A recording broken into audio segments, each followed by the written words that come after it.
Oi, eu sou a Ana. O assunto do vídeo de hoje é o livro Contra o Cristianismo, a ONU e a União Europeia como nova ideologia. O livro é dividido em 4 partes, uma introdução e mais 2 capítulos, cada um deles escrito por uma das autoras, e finalmente um apêndice que tem 45 páginas e é dividido em 3 partes. De uma forma resumida, esse livro fala sobre a atuação da ONU e da União Europeia no serviço de colocar a Igreja Católica e o cristianismo em descrédito, e vai dar detalhes de agentes, organizações e financiadores desse projeto. Já na introdução, as autoras resumem o que vai ser apresentado detalhadamente nos 2 capítulos seguintes. Os principais temas são a sacralização dos direitos humanos, de que forma os direitos humanos foram se consolidando e tomando o lugar das grandes religiões monoteístas, como eles se tornaram tão sacrossantos que não podem ser debatidos nem questionados, e de que forma as religiões, em contrapartida, estão sendo demonizadas, especialmente o cristianismo. E porque o islamismo não é diretamente um alvo da União Europeia e da ONU. O livro vai abordar como se tem construído uma ética laica, ou uma moral não religiosa, e como essa moral ou essa ética laica estão sustentadas sobre um fundamento muito mutável. Como os direitos humanos perderam a sua fundamentação cristã, eles já se tornaram mais maleáveis e, portanto, o fundamento da nova ética laica é um fundamento mutável, volátil. E como essa volatilidade permite que o verdadeiro sentido de direito humano se perca e possa ser trabalhado e manipulado por organizações como a ONU, União Europeia, Unesco e outras ONGs que a gente vai falar ao decorrer desse vídeo. A primeira parte, que se chama Os Direitos Humanos, Realidade e Utopia, vai fazer uma trajetória da transformação desses direitos humanos, da sua raiz cristã para a sua nova configuração laica, de onde surgiu esse termo e como os direitos humanos se estabeleceram como inquestionáveis no mundo moderno. Logo no início, o livro nos mostra como a Declaração Universal dos Direitos Humanos, que foi assinada em 10 de dezembro de 1948, fundamenta todas as ações da ONU e da União Europeia a respeito do que são os direitos inalienáveis do ser humano. Para a autora desse livro, é inegável que os direitos humanos são fundamentados na dignidade da pessoa humana, que por sua vez tem toda a sua raiz no cristianismo. Então ela vai explicar no começo do livro como o fundamento principal, a base de todo o direito humano, é na verdade o cristianismo e a ideia de que todos nós fomos criados por um Criador amoroso. Apesar disso, a tentativa da Organização das Nações Unidas é cada vez mais desacreditar a Igreja e eliminar esse traço histórico e esse fundamento cristão dos direitos humanos. Apesar da Declaração Universal dos Direitos Humanos ter sido escrita, publicada depois da Segunda Guerra Mundial, este termo direito humano ou direito dos homens já está presente na história desde as revoluções da Idade Moderna. Por isso a autora vai fazer um comparativo das formas de manejar esse direito humano. Por um lado, ela conta rapidamente a história da França, da Revolução Francesa, e por outro lado, da independência dos Estados Unidos. Nesse primeiro comparativo que ela faz, França de um lado e Estados Unidos do outro, ela deixa claro qual é a atuação mais cristã e qual é a atuação mais laica. A gente sabe que a Revolução Francesa aconteceu em 1788, logo depois da independência dos Estados Unidos, que aconteceu em 1776. Primeiro, os Estados Unidos publicou a sua Declaração de Direitos dos Homens, onde um Criador, um Deus cristão, é citado diretamente. Depois, a Revolução Francesa também promulgou seus direitos humanos, onde, em vez de Deus ou Criador, é usada a expressão Ser Supremo, que é uma expressão bem indefinida, bem vaga, utilizada geralmente pelos deístas ou pelos agnósticos, mas não por aqueles que são religiosos e têm realmente uma confissão de fé católica, protestante ou cristã em geral. Outra diferença fundamental entre o que aconteceu na França e o que aconteceu nos Estados Unidos é que os direitos franceses se baseavam numa espécie de direito laico ou direito positivo. E também a gente pode evocar o contrato social. Já nos Estados Unidos, tudo que dizia respeito ao direito do homem vinha intrinsecamente ligado à religião. A colonização dos Estados Unidos foi protestante, e muitos dos que vieram para a América eram puritanos, e por isso o elemento Criador, Deus cristão, está sempre em voga nessa Constituição. E em vez de direito positivo ou contrato social, o fundamento principal é o direito natural. Outra importante distinção entre a França e os Estados Unidos, que ajuda a compreender A trajetória que a ONU pretende traçar, saindo do direito natural para o direito positivo, tirando a vertente cristã e estabelecendo cada vez mais uma moral laica, é o fato de que os Estados Unidos baseava-se principalmente no direito individual e a França no direito social. É claro que esses dois mapas que vocês estão vendo aqui do meu lado são bem simplistas e servem mais como um mapa mental. Se nós formos estudar a história dos países com mais calma, a gente vai ver que existem muitas nuances, mas esses dois quadros servem apenas para comparativo, para simplificar na nossa cabeça o que a autora está querendo dizer. Partindo da Declaração dos Estados Unidos de 1776 e da França em 1789, o que a Declaração Universal dos Direitos Humanos da ONU tenta fazer é conciliar o direito individual e o direito social e estabelecer uma nova forma de direito que vai se propagar com o nome de direitos humanos. Se no princípio esses direitos humanos se basearam numa lei superior, num criador e na vertente cristã do pensamento ocidental, a intenção da ONU agora é transformar esse direito cada vez mais em um direito positivo e desligado do transcendente e do religioso. As autoras claramente não concordam com esse processo e dizem que ele vai acabar desconfigurando, tirando toda a base original e essencial do direito, fazendo com que ele seja de fácil manipulação e sirva apenas como manobra para essas organizações internacionais, ONGs e etc. Lá na página 26, elas dizem o seguinte: rejeitar o direito natural leva a dizer que todo direito é positivo, ou seja, que o direito está determinado exclusivamente pelos legisladores e pelos tribunais dos diferentes países. Pois bem, é evidente que é perfeitamente sensato e às vezes também necessário falar de leis e de decisões injustas. Ao fazer esses juízos, afirmamos implicitamente que há um princípio de justo e injusto que é independente do direito positivo e que é superior a ele. Um princípio graças ao qual somos capazes de julgar o direito positivo. Então, para as duas autoras desse livro, é impossível que os direitos humanos sejam assegurados a longo prazo se o princípio cristão de vertente ocidental for abandonado. Ao tratar dessas questões, as autoras citam muito o termo sacralização dos direitos humanos e também citam um livro muito importante denominado A Democracia contra ela mesma.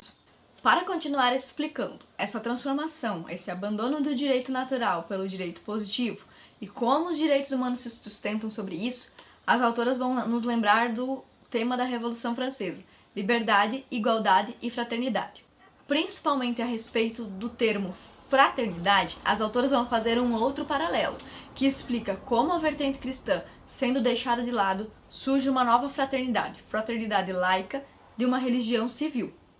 Vamos novamente fazer um comparativo. Do meu lado esquerdo, a fraternidade laica. Do meu lado direito, a fraternidade cristã. As autoras explicam que a fraternidade laica é baseada nos ideais da Revolução Francesa e a fraternidade cristã é baseada nos ideais do Evangelho. Além dessa diferença, surge uma outra. A fraternidade da Revolução Francesa era o ideal de uma família humana. Já a fraternidade cristã tem um pai específico, que é Deus. A diferença entre essas duas fraternidades é que aqui no cristianismo a gente tem certeza sobre quem manda.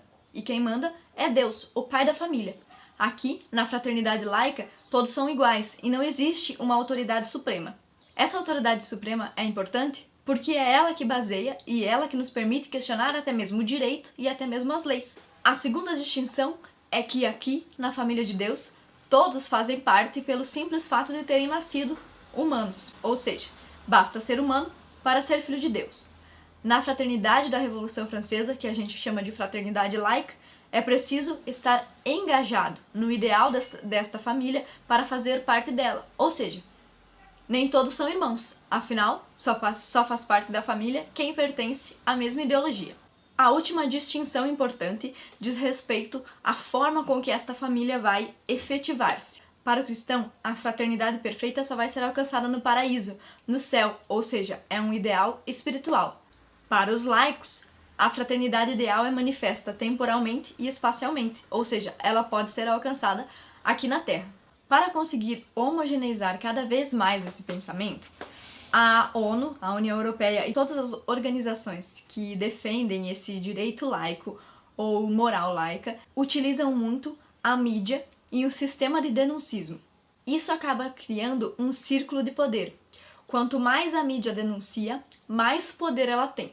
Nesse círculo de poder, denúncia e mídia, a mídia acaba se tornando um novo agente de poder na sociedade. Ou seja, quanto mais se fala em igualdade entre os homens sem interferência divina ou sem interferência de um poder absoluto, mais o ser humano está nas mãos de um pequeno grupo, podendo estar submetido a, de fato, o poder absoluto de alguns homens sobre outros homens. Depois de explicar sobre o surgimento dos direitos humanos, o abandono da sua vertente cristã ocidental e a sua configuração cada vez mais laica, a autora vai falar sobre quais os objetivos, quais as intenções e quais os métodos de ação da ONU e da União Europeia.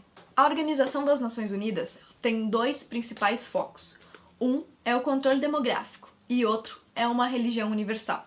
No que diz respeito ao controle demográfico, a gente tem que ter em mente tudo o que diz respeito a aborto, esterilização e contracepção de emergência. Ainda relacionada ao controle demográfico, nós temos toda a pauta feminista, gaysista e também a abolição de qualquer restrição sexual, o que pode levar à redução da idade de consentimento do ato sexual, por exemplo. Quanto à religião universal, as autoras estão falando das meta-religiões substitutivas, das quais nós vamos falar adiante. Recomenda aos Estados-membros que se reconheçam as relações matrimoniais, tanto entre pessoas de sexo diferente como entre pessoas do mesmo sexo, e lhes sejam concedidos os mesmos direitos que ao casamento.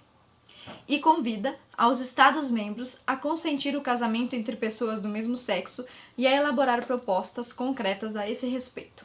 E continua na página 99, dizendo o seguinte: a liberalização do comportamento sexual deve estender-se a toda a medida dos Estados europeus. A este propósito, a Comissão, no relatório do ano de 2003, convida Portugal, Irlanda e Grécia a modificarem sem demora suas legislações que contemplam uma diferença de idade em matéria de consentimento para a relação sexual em função da orientação sexual, dado o caráter discriminatório de tais disposições, e recomenda aos Estados-membros que reconheçam, em geral, as relações não conjugais entre pessoas tanto heterossexuais como homossexuais, conferindo os mesmos direitos reconhecidos às pessoas casadas. E continua na página 100. Recomenda que, para proteger a saúde reprodutiva e os direitos das mulheres, o aborto seja legal, seguro e acessível a todas as mulheres. Todos nós sabemos que todas essas questões de contracepção, aborto, esterilização e todas as demais ligadas ao controle demográfico não são aceitas com facilidade pelas duas maiores religiões monoteístas, islamismo e cristianismo. Então, como a ONU faz para lidar com essas duas religiões, Islã e cristianismo? Na página 87, as autoras dizem o seguinte: com os protestantes, aponta-se para a conversão total aos anticoncepcionais. Com os católicos, notoriamente mais rígidos sobre o assunto, sobretudo pelo controle por parte da Santa Sé, tenta-se fazer pactos assinalando os pontos de convergência, como saúde da mulher e mortalidade por pacto, ou a luta contra a epidemia da AIDS. Com o Islã, o caminho escolhido é decididamente mais intrusivo. Tenta-se convencer que a contracepção não é um conflito com a tradição corânica, financiando grupos de estudo sobre textos islâmicos com este objetivo. Em Uganda, por exemplo, uma equipe de estudiosos declarou que tinha encontrado no texto do Alcorão várias frases favoráveis ao controle dos nascimentos. Exatamente por isso, é muito mais fácil para a ONU lidar com os muçulmanos do que com os cristãos e principalmente com os católicos. Assim sendo, se nós lembrarmos dos focos principais da ONU, controle de natalidade e religiões universais, no que concerne ao controle de natalidade, os muçulmanos são muito mais abertos do que os cristãos. Exatamente por isso, a ONU costuma fazer vista grossa quando o Islã persegue o cristianismo. Mas a qualquer sinal de discriminação dos cristãos para com os islâmicos, a ONU fala sobre islamofobia, fundamentalismo cristão e todos esses outros termos que vocês já estão cansados de ouvir na mídia. Enquanto os muçulmanos parecem estar vulneráveis às propostas de controle demográfico da ONU, o Papa e a Santa Sé nunca estiveram. Ou seja, a Igreja Católica representa de fato uma inimiga no que tange o controle demográfico ou direitos reprodutivos. Na página 85, as autoras falam sobre a manifestação do Papa a esse respeito. Diz o seguinte: o Papa não excluiu que os Estados tenham responsabilidades nesse âmbito e sublinhou que a Igreja não se opõe à prática de regulação dos nascimentos, mas ao modo como é realizada e proposta pela ONU. e insistiu no fato de que tal decisão deve ser tomada livremente pelas famílias e não por intervenções autoritárias dos estados, e se deve proibir o uso de meios imorais, especialmente abortivos. O Papa propõe de novo o planejamento familiar natural, sobre o qual não foram feitas pesquisas para desenvolver seu potencial. Um método que, além de ser menos custoso, é também de ajuda aos casais para manter sua dignidade humana no exercício do amor responsável. Se você é cristão ou católico e não sabe do que o Papa está falando com o método natural, vou abrir um parênteses para fazer uma sugestão a esse respeito. O Dr. John Billings, que se doutorou em 1946, escreveu um livro sobre um método natural e que é aceito pela Igreja Católica. É um método de planejamento familiar que não é tão eficaz quanto os anticoncepcionais orais, mas pode ser uma alternativa para aqueles que são católicos e querem obedecer à Igreja. O livro que eu quero recomendar se chama O Método da Ovulação e é da autoria do próprio John Billings. O subtítulo do livro é Novo Método para o Controle de Natalidade e também é conhecido como MOB, Método de Ovulação Billings. Então, se você quiser saber mais informações sobre isso, você olha na descrição, também sobre dados a respeito do livro, tá tudo aqui na descrição do vídeo. Fecha parênteses, vamos voltar para o nosso livro. As autoras usam o termo meta-religiões substitutivas. Do que elas estão falando? Bem, elas fazem questão de explicar que isto não é a mesma coisa que ecumenismo. As meta-religiões substitutivas, ou a religião universal, é uma que utiliza o discurso da paz e pretende anular todas as outras, criando uma única religião. Talvez você nunca tenha ouvido falar disso, mas aqui no livro existem registros de décadas, onde organizações com esse objetivo já têm surgido. Uma delas se chama Sociedade Teosófica. A outra se chama Parlamento das Religiões. E existe uma ainda mais estranha chamada Carta da Terra, que é uma espécie de ética planetária, uma religião do planeta. Então, se você quiser saber sobre essas meta-religiões com mais detalhes, você vai ter que ler esse livro, porque não dá pra falar do livro todo em tão poucos minutos, certo? Em linhas gerais, essas meta-religiões substitutivas surgem para combater o fundamentalismo religioso. Vocês já devem ter ouvido muito essa expressão, principalmente nos últimos anos. O que a ONU quer dizer com fundamentalismo religioso é qualquer religião que seja proselitista ou qualquer religião que considere que detém a verdade absoluta. Isso vai imediatamente contra o cristianismo, porque todo cristão sabe que Cristo é a verdade e todo cristão sabe que a verdade é absoluta. Então, quando a ONU se coloca contra qualquer religião proselitista ou chama qualquer religião proselitista de fundamentalista, ela está indo imediatamente contra o cristianismo. Diante disso, nós poderíamos reagir pensando: o que importa o que a ONU pensa? O problema é que esse discurso se espalha como uma peste, como uma epidemia, e as pessoas acabam criando preconceito com qualquer religioso. É como se a ONU só estivesse dando duas alternativas às pessoas. Se você for religioso, você se torna automaticamente um fundamentalista. A única forma de escapar do fundamentalismo é sendo relativista, ou adotando as meta-religiões substitutivas que a ONU propõe. Mas o mais importante é saber que tanto o primeiro objetivo de controle demográfico quanto o segundo de meta-religiões substitutivas está sendo apoiado por organizações globalistas em todo o mundo. Eu anotei o nome de algumas organizações financiadoras desses projetos que estão listadas aqui no livro. São a Fundação Ford, a família Rockefeller, o Banco Mundial, a Unesco e a Visa Internacional. É claro que se você for ler esse livro, você vai conseguir encontrar dezenas de outras organizações, de empresários, de fundações. Você deve ter notado que eu ainda não falei de feminismo. Isso porque o feminismo não aparece tanto assim no primeiro capítulo. Embora apareça através da ideologia de gênero e do aborto, ele vai ser esmiuçado no segundo capítulo e no apêndice. Por isso mesmo, esse livro se torna importante para qualquer cristão, inclusive aqueles que estão em dúvida acerca da ideologia feminista. Fechando este primeiro capítulo, o que mais chama a atenção é a distinção que a ONU e a União Europeia dão ao Islã e ao cristianismo, principalmente a Igreja Católica. Outro detalhe importante é que a ONU, embora liste uma série de detalhes sobre os direitos humanos, em nenhum momento fala sobre a necessária separação entre o Estado e as religiões. Justamente esse é o maior traço do Islã, a junção entre o Estado e a religião, o que finalmente dá um nome de Estado Islâmico. Existem alguns países sob o poder do Estado Islâmico e outros de maioria muçulmana que assinaram as declarações da ONU porque consideram que elas não ferem a Sharia. existem muitos outros pontos interessantes ainda no primeiro capítulo desse livro, como, por exemplo, a propagação ou o uso cada vez mais frequente do termo vítimas, e também o fato de que essas organizações humanitárias manipulam este termo humanitário e acabam utilizando até mesmo os médicos como seus agentes. No primeiro capítulo a gente também vai encontrar detalhes sobre aquele programa humanitário chamado Médicos Sem Fronteiras, que eu tenho certeza que todo mundo aqui já ouviu falar. Encerrado este primeiro capítulo, nós vamos para o segundo, que se chama Não Cresçais, Não Vos Multipliqueis. São várias as temáticas que você vai encontrar aqui, mas todas elas relacionadas ao controle demográfico.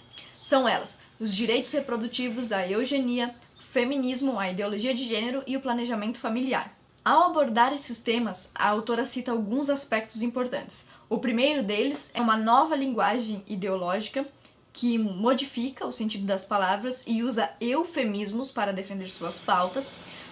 O segundo aspecto é a atuação dos globalistas e fundações como a Rockefeller e a Ford, fundações que já foram citadas no primeiro capítulo. O terceiro aspecto é o papel do Islã nessa configuração. E o quarto são alguns casos específicos, como os que aconteceram no Irã e na China. Dito isto, vamos para a minha parte preferida nesse livro, que são os 3 apêndices. O primeiro e o terceiro apêndice são muito bem organizados. Eles trazem uma lista cronológica das ações das organizações, principalmente globalistas e abortistas. Então você consegue ter um panorama temporal dos avanços dessas organizações. E a melhor parte do apêndice é o segundo apêndice, que traz a biografia e a história de vida da Margaret Sanger. Mas por que essa parte é tão importante nesse livro? Por que ela significa tanto? Porque é nessa parte que as autoras demonstram de forma cabal como o movimento abortista está ligado à eugenia. Margaret Sanger era enfermeira, era feminista e foi sexóloga. Ela escreveu vários livros abortistas, eugenistas e feministas. O mais importante que você tem que saber sobre a Margaret Sanger é a ligação que ela tinha com a Ku Klux Klan. Ku Klux Klan. Nossa, não consigo falar essa palavra, mas enfim. E também a defesa que ela fazia de políticas eugenistas e de esterilização obrigatória de negros. As abordagens principais que são trazidas nesse livro eu já resumi aqui pra você. Então, pessoal, espero que o vídeo tenha despertado o interesse de vocês por esse livro. Que vocês tenham compreendido mais ou menos o panorama geral do conteúdo. E eu vou aproveitar que você que está assistindo esse vídeo até agora provavelmente tem interesse nesses assuntos de política, feminismo, aborto, para recomendar alguns livros relacionados, tá? Então vamos lá! A primeira sugestão é A Revolução Sexual, que eu comprei por R$12, comprei usado na estante virtual, e fala sobre a estratégia feminista de modificar a moral sexual, principalmente combatendo a moral cristã. Ainda sobre o tema das religiões universais e do globalismo, tenho 2 sugestões bem importantes. A primeira é A Religião Civil e o Estado Moderno, que fala sobre a sacralização dos direitos humanos também, que é um dos principais assuntos do livro que eu resenhei aqui, e fala sobre um aspecto de uma moral ou de uma ética que não é religiosa, transformando assim o Estado em uma religião, certo? Então tem tudo a ver com o livro resenhado aqui. O terceiro livro, que também é sobre essa temática, Poder Global e Religião Universal. O autor desse livro morreu ainda alguns meses atrás, finalzinho do ano passado, eu acho. É a mesma estrutura, mesma temática do contra o cristianismo e da religião civil do Estado moderno. Sobre o poder cada vez mais crescente na mão do Estado e sobre o abandono das religiões, sobre a estratégia globalista e etc. Né? Então, poder global e religião universal. Os outros são sobre a temática do aborto.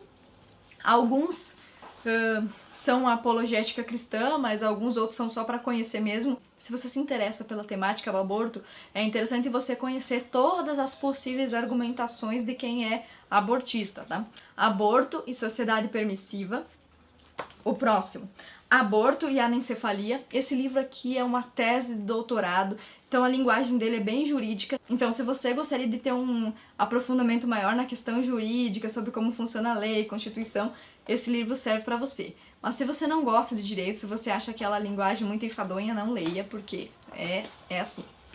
Outro, A Moralidade do Aborto. Nesse livro, quase todos os possíveis argumentos filosóficos, sociológicos estão aqui, tá? Então, tem os dois lados de cada argumento, a apresentação do argumento e a sua possível resposta.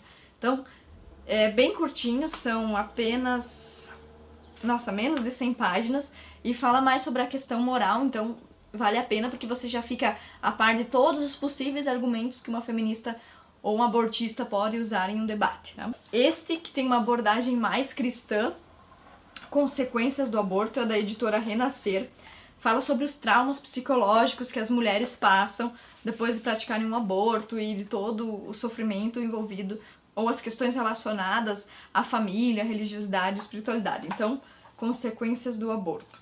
A última sugestão é desta revista teológica.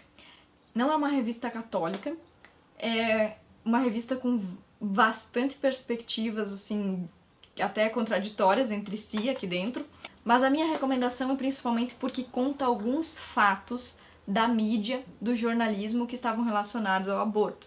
Inclusive tem um artigo aqui, Os Católicos e o Aborto, que fala sobre um movimento que também é citado no Contra o Cristianismo, que é o movimento das católicas pelo direito de decidir, sobre uma batalha midiática que teve entre a Igreja Católica, a autoridade do magistério e as católicas abortistas.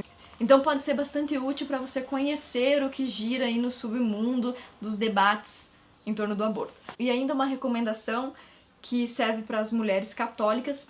Eu ouvi esse livro sendo citado, se não me engano, no programa da Letícia, que era um programa que passava na Rádio Vox. Uma das entrevistadas citou esse livro. Eu paguei R$10 nele pela estante virtual, bem pequenininho. Se chama Saber Amar com o Corpo. E é uma abordagem mais espiritual da sexualidade e da mulher, certo? Então, essas são as recomendações que são desse vídeo. Não deixe de passar lá no nosso site vlogoteca.com. Tem uma aba, um menu, somente com dicas relacionadas a feminismo. vlogoteca.com/antifeminismo. Nesse setor do site você vai encontrar vídeos, palestras, as mais atuais possíveis, né, a respeito do aborto, de mulheres e de homens antifeministas aqui no Brasil, fora do Brasil, documentários, outros livros sobre essa temática. Já que você assistiu o vídeo até aqui, se você gostou, não esquece de dar like. Se você ainda não está inscrito, inscreva-se, isso ajuda a divulgar nosso canal. Deixe aqui nos comentários do YouTube ou do Facebook sua opinião, suas sugestões. E obrigado pela companhia. Até a próxima!